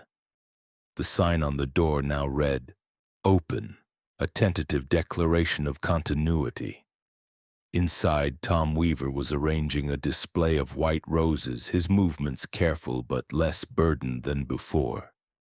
Clara Henshaw stood nearby, her sharp eyes softened by a quiet determination, a small basket of gardening tools at her feet. The greenhouse, once a stage for death, now seemed to breathe with renewed purpose, its roses vibrant against the glass. "Monsieur Weaver, Mademoiselle Henshaw," Poirot greeted, bowing slightly. "I see Rosemère lives on. This is good, yes?" Tom looked up, his face pale but resolute. "I'm trying, sir. Mr. Vale would have wanted the shop to keep going. I'm taking over, at least for now. The roses, they're his legacy." Clara's lips curved into a faint smile, though her eyes glistened. "I'm helping Tom, Monsieur Poirot. Mr. Vale's roses deserve to bloom, especially the phantom rose. I've promised to tend it, to make sure it's never forgotten." Poirot's gaze softened, noting the sincerity in their words. "A noble endeavor, mademoiselle, monsieur." The phantom rose. It was Monsieur Vale's triumph, and now it is yours to protect. But tell me, how do you fare after yesterday's revelation? Clara's hands tightened on her basket. It's hard to believe Lionel Drake could do such a thing. I knew he was bitter, but to poison a rose, it's monstrous. I'm just glad it's over and that Tom wasn't blamed. Tom's cheeks flushed, his voice low. I thought for a moment you suspected me, sir, with those letters to Grayson. I'm grateful you saw the truth. Poirot's smile was gentle but knowing. The truth, Monsieur Weaver, it reveals itself to those who seek it with method. Your devotion to Monsieur Vale was clear, despite the shadows cast by your correspondence. And you, Mademoiselle Henshaw, your love for roses, it is a purer motive than envy. As they spoke, Constable Jenkins arrived, his youthful face bright with purpose. Monsieur Poirot, sir, I've got news. Drake's been taken to the county jail and he's made a full statement. Admitted he sneaked into the greenhouse that night, used a brush to paint the poison on the rose. Said he got the alkaloid from his own shipment of aconitum, distilled it himself. He's not fighting the charges. Poirot nodded, his expression somber. Bon. Justice is served, Constable. And the village, it begins to heal? Jenkins hesitated, glancing at Tom and Clara. It's getting there, sir. Folk are shocked, but they're rallying around Tom in the shop. There's talk of a memorial for Mr. Vale, maybe a rose garden in his name. Clara's eyes lit up. That's a fine idea. I'd like to help with that if Tom agrees. A garden full of his hybrids, it's what he would have wanted. Tom nodded, his voice steady. I'd like that. It feels right. Poirot's gaze drifted to the greenhouse, where the phantom rose's bush stood, its remaining blooms a testament to Vale's genius. A fitting tribute indeed. Monsieur Vale's spirit, it lives in his roses, and in your care it will flourish. As they left Rosemere, the village green was coming to life, with children playing and shopkeepers opening their doors. Poirot paused, his cane planted in the earth, his eyes scanning the scene. Hastings, he said, the darkness, it has been banished, but the light, it must be nurtured. St. Mary's Mead will remember this tragedy, but it will also remember its roses. Hastings grinned, clapping Poirot on the shoulder. You've done it again, old chap. Solved the case and left the place better than you found it. How do you manage it? Poirot's lips twitched into a faint smile. The little gray cells, mon ami. They see not only the crime, but the humanity behind it. Now let us return to the inn. A tisane, I think, will mark the end of this chapter. As they walked away, the village seemed to exhale, its rhythm restored. The phantom rose, once a symbol of death, would bloom again, a beacon of beauty and remembrance in St. Mary's Mead. Chapter 12. A Final Reflection. The late afternoon sun cast a golden veil over St. Mary's Mead, its light softening the village's quaint cottages and winding lanes as Hercule Poirot and Captain Hastings prepared to depart. The platform of the small railway station was quiet, save for the distant whistle of the approaching train and the chatter of a few villagers bidding farewell. Poirot, his Homburg hat tilted with precision, stood with his cane planted firmly, his gray eyes surveying the scene with a quiet satisfaction. The mystery of the phantom rose had been unraveled, Lionel Drake's confession secured, and Rosemere florist shop entrusted to Tom Weaver's care, with Clara Henshaw's promise to preserve Edmund Vale's legacy. Yet as always, Poirot's mind lingered on the deeper truths revealed by the case. Hastings, mon ami, Poirot said, his voice a soft cadence above the hum of the station. A case, it is not merely the solving of a crime. It is a mirror held to the human heart, reflecting its passions, its flaws, its capacity for both beauty and destruction. The phantom rose, it was such a mirror. Hastings, adjusting his traveling cap, grinned. You've a way of making murder sound poetic, Poirot. But you're right. It's a grim business, and you've brought light to it. Drake's behind bars, and the village can move on. That's no small thing. Poirot's lips curved into a faint smile, his gaze drifting to the countryside rolling past the platform. Justice has been served, but the heart of St. Mary's Mead, it will carry the scar of this tragedy. The rose, Hastings, it is a symbol of love, yet its thorns can wound. So too with envy, which drove Monsieur Drake to his terrible act. The train's whistle grew louder, its smoke curling against the sky. Poirot's thoughts turned to the moments that had defined the case. The poisoned rose in Vale's hand, the vial hidden on the workbench, the boot mark by the side door, the bristle fragment that betrayed Drake's method. Each clue had been a thread, meticulously woven by his little gray cells into a tapestry of truth. Clara's obsession, Tom's loyalty, Drake's bitterness, each had played a role, but it was Drake's envy, burning like a hidden flame, that had ignited the crime. As they boarded the train, Poirot settled into a cushioned seat, his hands folded neatly over his cane. Hastings, opposite him, opened a newspaper but glanced up, curious. "What's next for you, Poirot? Back to London for another case, or will you actually take that holiday you promised?" Poirot's eyes twinkled with mischief. "A holiday, Hastings? Perhaps, but the world, it does not permit Hercule Poirot to rest for long. The human heart, it is ever in need of understanding, and I am its humble interpreter." The train lurched forward, carrying them away from St. Mary's Mead. Through the window, Poirot caught a final glimpse of the village, its green dotted with roses that seemed to nod in farewell. He thought of Vale, a man whose love for beauty had been his undoing, and of the phantom rose, a bloom that had carried both his genius and his doom. "Hastings," Poirot said, his voice almost a whisper. "The rose, it teaches us a lesson. Its beauty draws the eye, but its thorns demand respect. So too must we respect the truth, seeking it always beneath the petals of deception." Hastings chuckled, folding his newspaper. "And you always do, old chap. That's why you're Hercule Poirot."